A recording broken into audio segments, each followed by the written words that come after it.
আসসালামু আলাইকুম। আমি doctor Afroza Sharmin, consultant family medicine.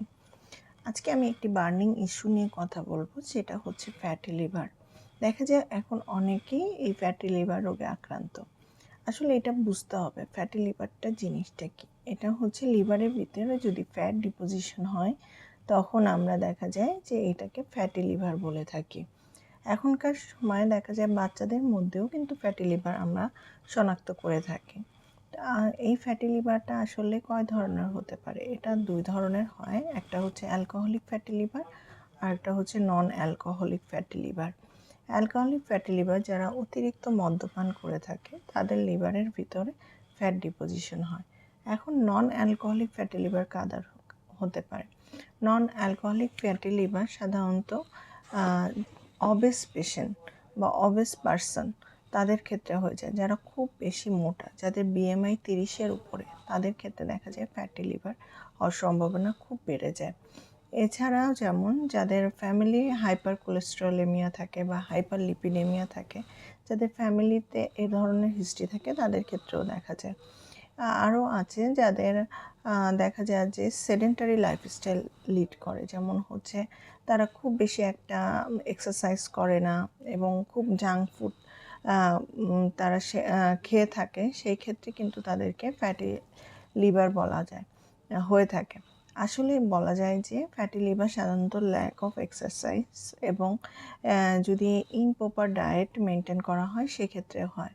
তো ইমপ্রপার ডায়েটের মধ্যে দেখা যায় যে জাঙ্ক ফুড, ফাস্ট ফুড, তারপরে বিভিন্ন প্রসেস ফুড, এগুলো কিন্তু ইনক্লুডেড। এজন্য এখন দেখা যায় যে বাচ্চাদের মধ্যেও কিন্তু ফ্যাটি লিভার আমরা শনাক্ত করতে পারছি। তো আমরা এত যে ফ্যাটি লিভার বলছি, এই ফ্যাটি লিভারটা আসলে কেন এত বেশি মারাত্মক? কারণ হচ্ছে এই ফ্যাটি লিভারটা আমরা কয়েকটা ভাগে ভাগ করে থাকি। মাইল্ড, মডারেট, সিভিয়ার, অথবা গ্রেড দিয়ে বললে আমরা গ্রেড 1, 2, 3। তো গ্রেড 1 যেটা মাইল্ড, সেটা দেখা যায় ওরকম কোনো সিমটম থাকে না।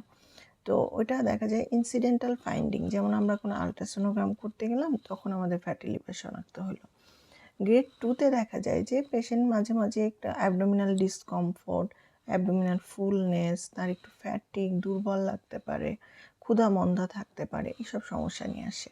আর সিভিয়ার কেসে সাধারণত দেখা যায় ফ্যাটি লিভার থেকে আমাদের ক্রনিক লিভার ডিজিজ হয়ে যায়। তখন কিন্তু তার সাইন সিমটম অনেক বেশি মারাত্মক আকার নিয়ে এসে আসতে পারে। রাইট সাইডের অ্যাবডোমিনাল পেইন থাকতে পারে, তারপরে তার জন্ডিস হতে পারে, তার বমি হতে পারে, বিভিন্ন ধরনের আসলে লিভার যে অসুবিধা হয়, সেই সমস্ত ধরনের অসুবিধা নিয়েই সে আসতে পারে। তো আসলে এই ফ্যাটি লিভারটা যদি আমরা ট্রিটমেন্ট না করি বা ফ্যাটি লিভারের এগেনস্টে যদি আমরা অ্যাকশন না নিই, তাহলে কি হতে পারে? এই ফ্যাটি লিভার থেকে কিন্তু দেখা যায় যে লিভারে ফাইব্রোসিস হয়ে যেতে পারে, লিভারের থেকে ওখান থেকে আমাদের ক্যান্সার ডেভেলপ করতে পারে, অথবা সিরোসিস পর্যন্ত হয়ে যেতে পারে, যেটা কিন্তু মৃত্যুর একটি কারণ হয়ে দাঁড়ায়। এজন্য আসলে ফ্যাটি লিভারকে অবহেলা না করে, এটাকে আমাদের যদি শনাক্ত হয়ে যায়, সেক্ষেত্রে আমরা অবশ্যই একজন রেজিস্টার্ড ডক্টরের শরণাপন্ন হয়ে তার তার উপদেশ অনুযায়ী আমরা আমাদের ডায়েট প্ল্যানটা মেনটেন করে এবং নিয়মিত এক্সারসাইজ করে কিন্তু আমরা এই ফ্যাটি লিভার থেকে খুব সহজেই নিরাময় পেতে পারি। এছাড়াও যাদের হচ্ছে সিভিয়ার ফ্যাটি লিভার হয়ে যায় বা যাদের সিরোসিসের টার্ন নেয়, তাহলে অবশ্যই কিন্তু একটা হেপাটোলজিস্টের শরণাপন্ন হতে হবে তাকে অবশ্যই।